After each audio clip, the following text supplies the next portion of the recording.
So, good afternoon, everybody, and welcome to the Accountant Success Secrets. My name is Philippa Haynes. And I'm Mark Lee. So, welcome to our podcast. Our aim with this podcast is to showcase and celebrate successful accountants who are doing good things, have years of experience, and whose stories can inspire and encourage other accountants around the UK. Yep, we talk to accountants who've been at the top of their game for several years and have what we hope are key foundational learnings to share, including the highs, the lows, and valuable stories that provide some fundamental insights for the listener. At the end of the day, we want you to see the person behind the accountant with airtime and a platform to share their story. So without further ado, let's introduce our guest, Jessica Pillow of Pillow May Limited. Yeah, welcome, Jessica. Jessica's a chartered accountant, chartered tax advisor. She leads her own successful cloud accounting focused practice and has been at the forefront of the digital revolution since its inception. Doesn't look old enough. She holds a number of voluntary roles, including 2 within the ICAEW, is a mum of 2, a regular industry speaker, and is a cloud software innovator and development consultant. Her vision is accountants for a better life. Phew. Is there anything else that we've missed out that we should be adding at this point, Jessica? Over to you. No, I don't think so. I think that's a pretty scary bio, to be fair. It's all very impressive. When Philip and I were planning the Accountant Success Secrets podcast, we said we wanted to dig deep into the person behind the accountant, and we decided to focus on, I'm going to say 5 key questions, which we'll take in turn. We found over the time we've been doing the podcast that sometimes we sort of subdivide the questions as well, but our focus is very much on these 5. So let's start with why did you go into accounting, and then why did you start your own practice? Why did I go into accounting? Well, my mother was a single-handed GP and my father was a farmer. So I think sort of running your own business was slightly in the blood. And in fact, every single one of my siblings runs their own business as well. So I definitely think it's in the blood. And I was always interested in the office side of the farming business. So I think that's probably where I started, and I did work experience with a farm accountant and thought, oh yeah, and I was quite mathematically focused. So I thought, oh yeah, this looks quite good. I was always quite keen to run my own business. I mean, I trained with Deloitte, but right from the very start, it was like, can I do small business? Can I do anything a bit different? Can I, let me just get involved in anything? No, not the big audits. Definitely not the big audits. Anything else I'll help you out with. And then very quickly knew that I wanted to be, self-employed. So as soon as I qualified, I literally became a sub-consultant or whatever, self-employed sort of subcontractor, sort of working for other accountants initially to get my practicing experience. And then pretty much as soon as I could have my practicing certificate, I was out there. No, I went into partnership initially. I didn't feel I had enough experience to sort of stand on my own 2 feet. And then once I'd had my first child, then I needed more flexibility than the partnership could offer. So at that point, that's when I set up Pillow May, and it's very much focused on, allowing people the flexibility they need to have a career in accountancy, because there's absolutely no reason why you have to be full-time an accountant and you can't do anything else as well. Absolutely right. And that sort of thank you ever so much for that. It sort of leads into sort of the related question, which is, how did you start your first practice? So you say you went into partnership initially with somebody. How did you get clients for that practice? And then did you agree to split things when you started up by yourself, or start again from scratch? So primarily I was probably running off the back of his recommendation, his sort of clients and things. But weirdly, I did start to build my own client bank, just through my own contacts in Bristol and through, random people who knew I was a sort of partner. And that didn't happen until I was a partner, and then suddenly realized that once you became a partner, that actually people were like, oh yeah, can you help me with my accounts? Because they knew that you kind of could. And then so often in free business, that's been the case. You need to throw yourself open and just see what happens to a certain extent, because it is amazing what happens when you do. So I only had maybe a handful, I don't know, 5 or 10, because I hadn't been in partnership that long when I actually decided to set up Pillow May. So I did pretty much start from scratch. And I remember the first thing I decided I must do CTA. I felt tax was so important. And I remember we were doing all these revision sessions and things, and I was like, what do you think of this brand, to all the other students and stuff, so which was quite funny. And they were really helpful. And the pink welly, nearly said it wrong, stands still today. So yeah. So, well, I love the fact that you thought about brand as well, given that that's what I'm all about, and I do like the pink wellies. They're very good, and I'm assuming that comes from the farming background, does it? Something like that. Partly. So we were rurally based, and my first sort of brand was a caricature, and it was me with a baby in one hand, a laptop in the other, pink wellies to sort of show where I lived and my background, and we were female, and that kind of thing. And that's why we used the pink to sort of hammer home, we are female, and we are different, because we wanted to be different. And I remember one of my friends who's a GP said to me, "You can't go to market like that. That's terribly unprofessional." And I said, well, if people can't accept me for the fact that I'm a bit more relaxed and I've got a baby and, I'm juggling things, then I don't want them, frankly. Absolutely. I totally love that. And it kind of leads me to my next question, I guess, because it seems like you've had 3 significant moments in your kind of career, haven't you? You decided what you wanted to do, you got trained up, you left, then you went into partnership, and then you left again. So across that sort of 3-point journey, what do you think you've learned? Were there specific things you learned as you sort of went along? It's quite interesting. Certainly that I like being, self-employed and running a business and working with clients. In fact, the big time I really worked out that I wanted to be in accountancy practice was when, after I'd set up Trio, which some people may know about, was a practice management software, and we got to a stage where we needed to get funding for that, and I couldn't do both.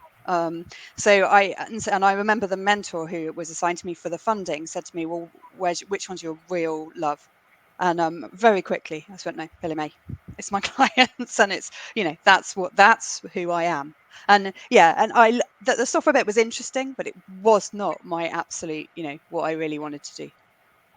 Yeah, and I think that's so important. You said 2 things there. Firstly, that you had a mentor. Did you say mentor or coach? Doesn't really matter. Yes, it was a mentor that was given to me by the funding guys. Yeah. Yeah, that's fantastic and really, really important, isn't it? And also, I think both Mark and I will definitely underline the fact that you have to have that passion, don't you? You, whether it's for the niche or the sector or just purely for your own business, you've got to have that passion to really push yourself forward, I think. Yeah, because if you don't know your purpose, when things get tough, you'll give up, because things do get tough, and that's what keeps me going. That sort of accountants for a better life, and knowing that I have given people better life through what we've done. That's what keeps you going, when things get tough. I remember during COVID, things did get tough. It was really hard. And, that was what I remember going back to and going, this is why I'm here. This is what we're doing. This is why it's worth it. Love it. Yeah. Love it. And go on, Mark, sorry. No, I was just going to say, and you've had other situations where things have been tough as well that have contributed to where you are now, I think. Yeah, absolutely. So 7.5 years ago, I was diagnosed with breast cancer, obviously very young. And fortunately, I had been working with a coach, and we had been systemizing and processing the business. So but I did still, overnight, I suddenly had to work out how to, delegate away 2/3 of my role. Because I was going to have chemo for 6 months plus, so there was no way I could do more than 1/3 of my role at best. And that, I mean, frankly, I was being quite optimistic. But I did manage to do it, but it was quite a push. And so I literally, I had to be draconian about about delegation and about what it had to be, only stuff that I absolutely had to do. But that was such a good skill, and it's been so good for me ever since. And I've just been still quite rigid on my calendar and booking, and knowing what I'm doing each day, and things like that, because that's what it taught me. You just had to come in, do what needed doing, because I had limited energy. Literally, particularly when I was doing chemo, I might be able to work an hour or even 2 if I was lucky. So I had to be able to come in, start that, do what was most essential, and then if I was lucky, I might get to a few other bits. It was massive. But having that sort of system and process was absolutely critical, so that I could tell someone where I'd got to. so that because I was job sharing with someone to help, and so she'd be able to pick up if I hadn't managed to finish because my energy levels had gone bleh, at least I could just write a note saying I've done this much, and look at that folder or something, and we could communicate between us. That's amazing. What do you think it was that sort of kept you going? Because I mean, quite honestly, with that diagnosis, you could kind of literally fall apart rather than thinking about how am I going to share this out, how I'm going to manage, But what was it you think about you or your approach that kept you above water, do you think? Well, it was so important. Like I had client meetings booked for the 3rd week of chemo, which if you know chemo, week 1's dire, week 2 you're slightly getting better, but you're quite delicate from an immune point of view, and then week 3 you're pretty much strong again. So I was like, right, week 3, every single week 3 we had it fully booked with client meetings, and the clients were amazing. If they weren't feeling 100%, we'd do a Zoom call so I couldn't pick stuff up, and if they were 100%, I'd see them. But that kept me going. I had to be better for that week 3. So I was not letting my clients down, but it kept me going. It really did. And I remember, oh my God, we hit the start of January with the worst ever amount of tax returns to do. And I had to do radiotherapy that whole month. And I remember going to the sessions in January in the morning, and they'd be going, "Oh, you're going to, have a nice relaxing afternoon." I was like, "No, I got 20 tax returns to review." They were like, "What?" And I was like, "Well, they've got to be done." I mean, we could have called the cancer card, and we had to on a couple of them that were really quite complicated. But in the end, we, because unfortunately my job share wasn't tax trained, so she couldn't do that. We'd done everything else, but we did lose a couple of clients because apparently we were too slow that year. And frankly, I just was like, off you go if you can't, if you can't be like, because we'd been very open about what was going on, So. But that's a brilliant way of finding out who are your truly valuable clients, because at the end of the day, if they're being told what the issues are, if they can't actually give you that space, then you're right, being able to tell, say no or to kind of move them along is really important, isn't it? Yes, and that's something we've continued to do, to be honest. And I think it is so important to not be afraid to say to your client, no.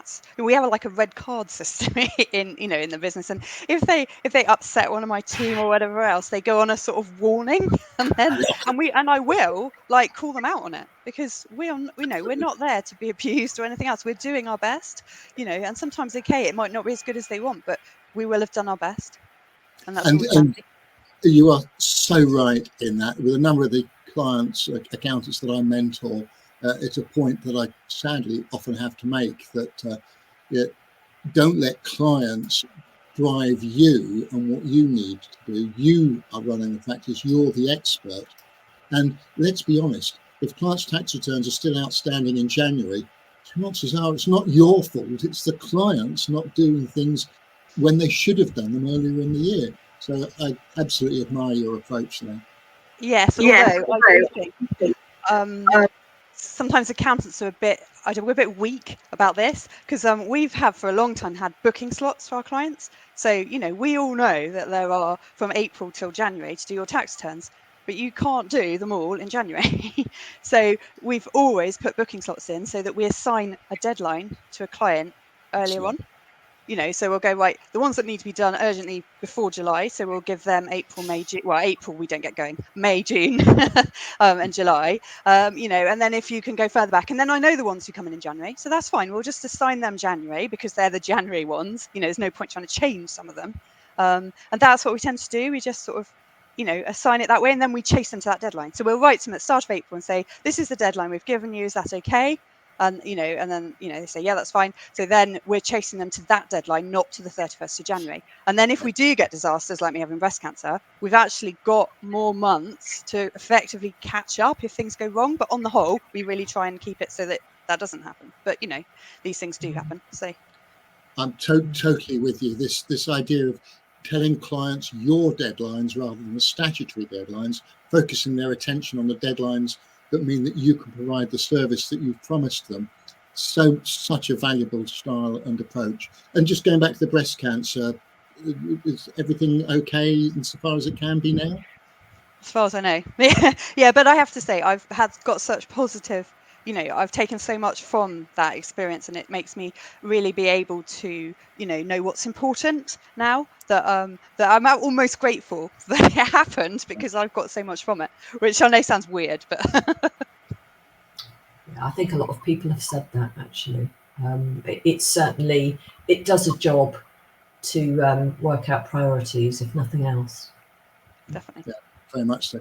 Jessica, let's move on then. What mistakes do you think you've made, and what did you learn from them, and how did you correct them? I think the biggest one, and I'm almost falling into it again, is not charging enough. Not charging enough and delivering too much. Just doing that all the bloody time. And I have to say, actually, just before I had cancer, I was so lucky. I remember it was a digital conference, and I was talking to Paul Shrimpling, and my goodness, he gave me a hard time. And he said, "What? God, you can't charge that ridiculous amount." So I went back from that conference and raised the fees by 25%. If I hadn't done that, Pillow May wouldn't be here, because then and it literally came in on the 1st of July, and I got breast cancer. I was diagnosed on the 1st of July with breast cancer. If I hadn't put that fee increase in, I would not have had enough money to pay for a job share. So that was a bit too close for comfort. So, and I need to do it again. And do you have clients paying you pretty much monthly or annually after you've done the work? How do you do that? No, never that way. We're completely fixed fee. So we're hoping to move to subscription from next July. So that's sort of slightly even more than fixed fee. So we do have price list already. But this will be just a bit more about, you join us then, and then you're just on a month's notice, and we want to deliver for you effectively. So that's what we try and do. And, we've got incredible client stickiness, to be honest, but we probably do slightly over deliver. So that's where we just need to get better at, delivering what we deliver. Delivering what you but they're promise. always referring us as well. So, it does work as a marketing technique, but we probably just, I think we probably just need to put our fees up, because we can't deliver less, because that's not good enough to me. That doesn't offer the better life that they need. So in the end, I just have to persuade them to pay more. And how do you normally go about that? Have you sort of over the years kind of developed a harder shell to be able to broach those sorts of conversations? Oh, I hate it. That's why I have a price list, because I am so bad. And we do as much as we can on transaction numbers and, fact, so that I can't go, "Oh, right, then I'll just give you that," because I am terrible. So that's my way of mitigating it, is the price list, and transaction numbers where I can. But there are obviously some where I can't. And I've just had to be a big girl, really, and and get better at it. And also having a team, they hold me accountable, and that's really helped actually, because I know I've got to bring in that much to keep the team I've got, and to keep the business I've got. And now, because I'm so sure that that's what I want, and I love the business, I want to keep it. So I know that I've got to I've got to price, particularly the extra work. I've got to price that well, and not be embarrassed about it. And then I'm like, hang on a minute, I'm a chartered tax advisor, and you see people charging £600 an hour, and I'm like, my £200 an hour, frankly, I'm well worth that. Absolutely. Totally agree. 100%. So I mean, I totally agree, obviously, as well. And what I love, just before we move on, is the comment you made that you love your business so much that it deserves to kind of to remain and continue to exist, so that you can help those clients. And in order to do that, you have to increase your fees. So there's actually that mental and emotional kind of reason as well, which is, it's not just about wanting more money. It's to keep going and to enable those clients to sort of have that kind of value and the life that they want. And that's a real reason, isn't it, at the back of your mind when you have those conversations. But equally, as you said, you have a price list. I mean, we spoke to an accountant who had a no list as well, which is, we won't do this, we won't do this, we won't do this. But just having a list, I think, gives you so much confidence, because you've already done that thinking, and so that once it's on paper, it's so much easier to have that conversation, isn't it? So I love that. So moving on then to what makes you unique. I think you talked a little bit around, where you come from, your sort of backstory, etc. But what do you think it is about Pillow May that is just a little bit different than the rest? That's quite a difficult one. Well, you said you had a farming background and all of those good things, so you know it's. And I think we really care, and that's what, you know, I've got a band of working parents, mostly mums at the moment, and they do really care, and we really care for each other as well, and I think the clients pick up on that. So we've really tried to create like the Pillow May family. So, you know, when we're looking for a new supplier, we will look at our client base first. As I'll say, is there anyone in the client base we could use? So, for example, this year I've done a lot with we've used trivial benefits to you know, to help our staff through the cost of living, and we've always sort of tried to look firstly at who's in the client. You know, are there things that my team would like that our clients can supply to them? And so that was the first place. And then our local businesses. You know, is there anyone locally as well in local microwave business that can offer the clients, you know, the team what we want? So that real focus about trying to create a Pillow May family, I think, is really important to me, and we will cross refer as well through the sort of family. I love that. So what is the culture like then within that business? So what does family mean to you? Because a lot of people say we're like family, but I think that every single business has its own kind of culture and the way of kind of generating that family feel. What do you think? How do you kind of behave? So we've got our core values, and they really are core. You know, literally every Monday meeting, we start the meeting with reciting our core values and try and wake everyone up. So we've got like I think 7 lines, and and we bounce it around. So, you know, the person who's chairing the meeting starts it, and then says the next person, and then it bounces around from back to forth. So it's there, front and central all the time. And so it's incredibly important. And like literally 2 weeks ago, we had a team day, just really reminding ourselves what are the core values, what's a good example and what's a bad example of, you know, or what detracts from the core values, so we can really make sure everyone's on the same page. So I think, I mean, the 4 words I'm really bad at remembering, even though we recite them every Monday. It's amazing how they don't stick in your brain. I think we decided this morning it's because you're so worried about who's going to tell you, who's, you know, like keeping track of of what's going on, you forget to actually remember the words. But it is basically personal service, inspiring, nurturing, and the kinship. So it's kind of the 2 in the middle are sort of more client focused, and then the personal and the kinship are more sort of whole team, whole business. But they're really, really important. As you might have noticed that it spells pink. I didn't notice, but that's amazing. I love that. I'm a great one for acronyms and acrostics or whatever, and I hadn't spotted it spelt pink, but kinship as the last one should have been the clue, I suppose. Yes, because it's a bit of a bizarre one, but we had to, you know, find something that was going to work. But I have to say, it does work. I came back from a talk that Paul Dunn did, and it was all talking about purpose and stuff. And you know, and this was in about 2012, I think, and sat down with the 4 people I had at the time. And went, right, we need to think of core values, but they've got to start with P, I, N, and K. But the weird thing is, we've managed to keep them throughout, and they really are still, you know, absolutely fundamental to who we are, despite the growth we've had since then and stuff. Yeah, that's good. I mean, why do you think that is, in fact? What is it about that they're still relevant today, just as relevant as they were before? I've no idea, but I think words can be very flexible. Yeah. So I think you can that's partly why, because I think you can flex them to quite what you want them to mean. And I mean, that's a good thing as well. And that's why you can spend a whole, you know, morning talking about core values and what they mean to different people. And we spent lots of time, because I profile my team, and we spend a lot of time actually working out what personal means to the different personality types and things, because it's quite interesting. It is different, because we need to realize that for our clients as well, they're going to expect different personal services depending on the type of client they are and things. So yeah, there's so much you can dig into there and keep going back to. That is the first time I've ever heard of that, because that's how you're meant to use values, really. And the fact that you interrogate them and also profile people and say, and what does it mean to you? That is really spot on, actually. I love that. It's so important. And you said right at the beginning, in terms of what singles out Pillow May, is you genuinely care about your clients. And I'd have to say that I would hope most accountants would say that.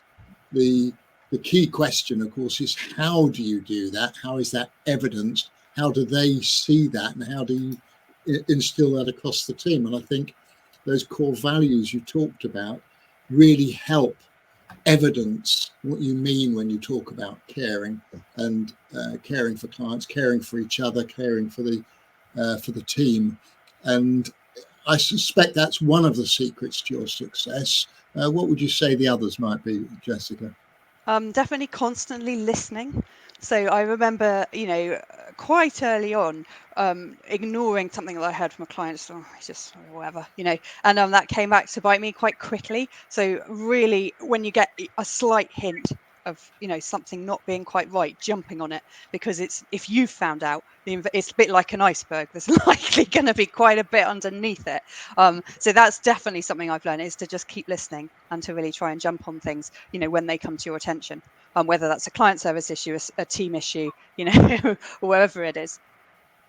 Yeah, that's a terrific answer. And I think it's also just worth exploring, if we can, for a moment. You talked about profiling the staff, and I know when we were setting up this podcast, we had a quick chat about that, because I think it was chat with so many people. I think it was you, Jessica, who said, recognise that importance. Not everybody should be a clone of who you are. Have I got that right?